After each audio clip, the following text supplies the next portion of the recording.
miaka miwili kalelewa na mama yake na bibi yake. Alafu hata alikuwa apendwe na kaka yake Anthony. Baba Josefu ndo alikuwa na nani.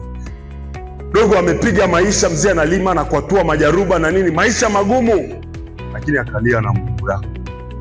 Akalia na Mungu wake mpaka anakuja kupata ndoto akiwa na miaka 9. Kwa sababu bado every time, every day alikuwa analia na Mungu wake. One day I want to be somebody in life. Nataka niwe mtu fulani katika maisha yangu. Ndio maana leo hii miaka 250 baba Wagombera imeshapita, tunaendelea kumsherekea huyu baba Don Bosco. Huyu ndio kijana ambaye alikuwa na hiyo fire within, moto. Don Bosco akiwa mdogo tu.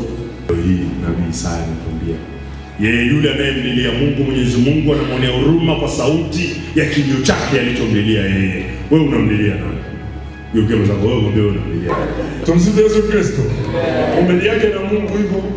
You don't cry with God wa Israeli. Huyu Mungu amewapa chakula hata wakati mkiwa na shida, wakati mkiwa na njaa. Yuko pamoja na ninyi hata wakati mkiwa na kiu. Lieni kwake.